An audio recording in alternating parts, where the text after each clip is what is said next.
dimudahkan oleh Allah Subhanahu wa taala, dan mudah-mudahan majlis ilmu kita pada malam ini, baik berupa kuliah ataupun ceramah, kita harap dan kita pohonkan moga-moga senantiasa dilimpahkan rahmat dan keberkatan dari sisi Allah Subhanahu wa taala.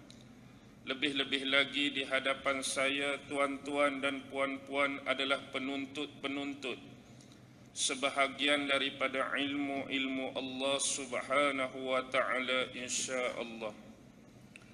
Terima kasih kepada pihak masjid yang sekali lagi menjemput dan memberi peluang kepada saya untuk memberikan kuliah ataupun ceramah berhadapan dengan tuan-tuan dan puan-puan pada malam ini, daripada pengerusi AJK dari yang teratas sampailah yang ke bawah.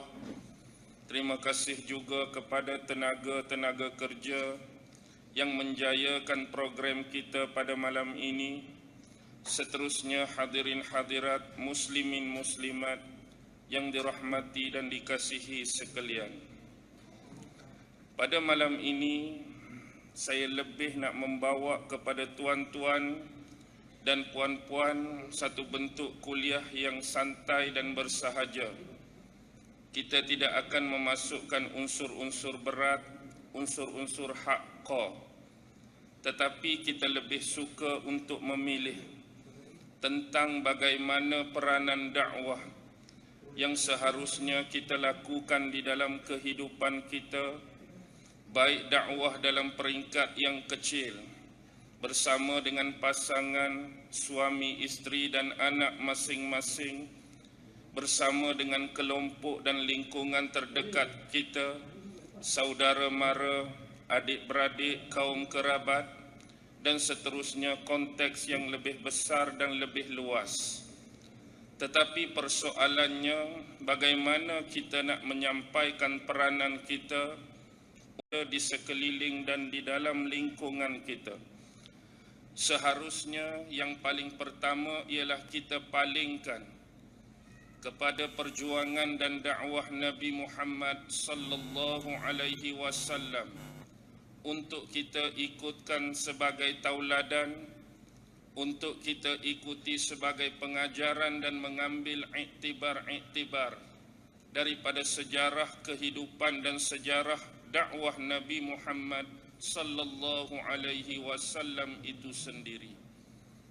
Bila menyebut umum tentang dakwah, saya simpulkan sebahagian besar daripada ulama-ulama yang sekian ada telah memaknakan dan mentakrifkan dakwah itu da'watun nasi ilallah bil hikmati wal mau'izatil hasanah hatta yakfuru bit taghut wa yu'minu billah wa yakhruju min zulumatil jahiliyah ila nuril Islam.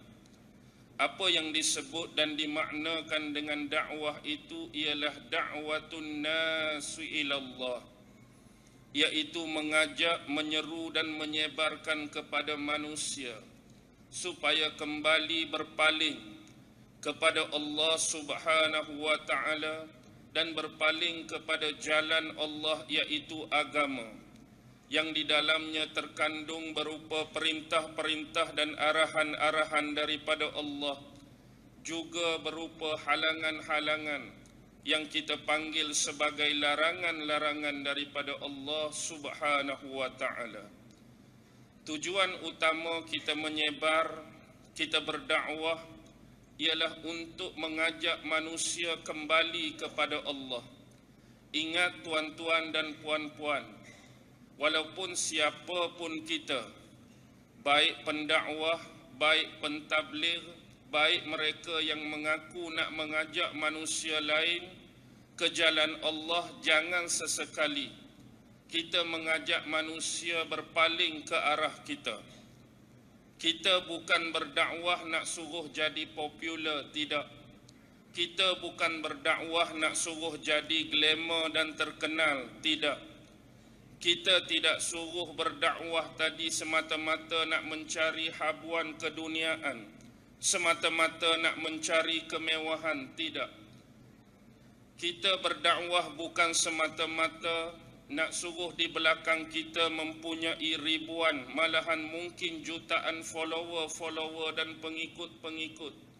Kita berdakwah bukan semata-mata nak suruh ramai orang datang mendekati, ambil gambar, berselfie dengan kita pun tidak. Tetapi kita berdakwah nak ajak orang tadi kembali pada Allah, kembali pada jalan Allah, iaitu Islam. Bila kita kata kita nak ajak orang pada Allah, apakah benda-benda yang akan kita gunakan? Apa dia sumber-sumbernya? Apa dia ujaran yang baik? Sama ada dari sudut tutur kata, sama ada dari sudut secara lisan pengajaran tersebut, bahkan lebih jauh unsur-unsur praktikal yang kita kandungkan dalam ilmu adab, ilmu etika dan ilmu akhlak. Tuan-tuan dan puan-puan, kadang-kadang ramai di antara kita mengeluh, apa yang saya dakwahkan wahai ustaz adalah Al-Quran. Apa yang saya dakwahkan ialah As-Sunnah. Tetapi tidak kurang di kalangan pendengar-pendengar, tidak kurang di kalangan penonton-penonton yang tidak suka. Ada di kalangan mereka yang membenci, ada di kalangan mereka yang meluat, ada di kalangan mereka yang mengkritik. Kalau kita sebagai seorang pendakwah, sebagai seorang da'i pada jalan Allah, benda-benda yang saya sebutkan tadi adalah perkara biasa. Dia merupakan rencah-rencah dan asam garam dalam kehidupan seorang pendakwah. Mana mungkin bila kita berdakwah, kita nak 100% semua orang ikut cakap kita.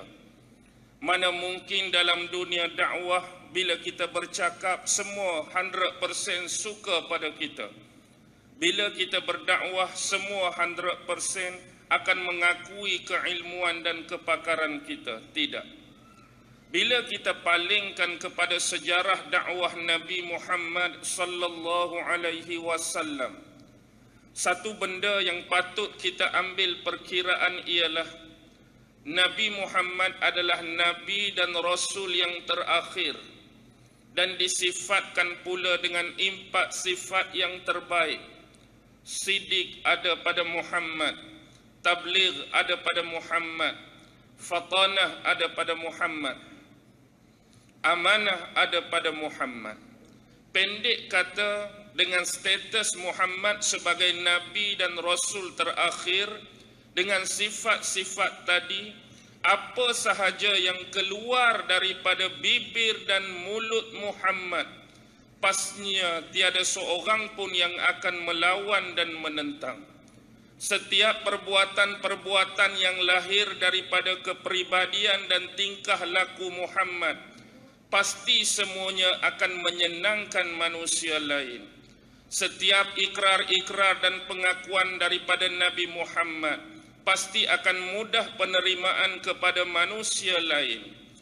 Tetapi hakikat yang kita terima dalam pentas sejarah, di antara sekalian sahabat-sahabat yang menerima dan beriman kepada Nabi Muhammad, tidak kurang juga ada sebahagian pemimpin-pemimpin dan manusia-manusia yang menolak, melawan dan menentang Nabi Muhammad.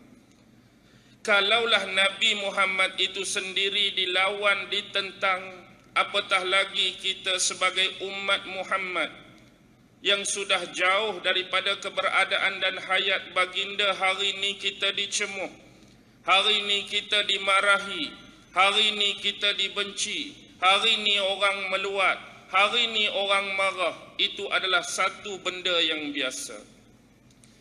Tuan-tuan, seharusnya kita memikirkan beberapa hal.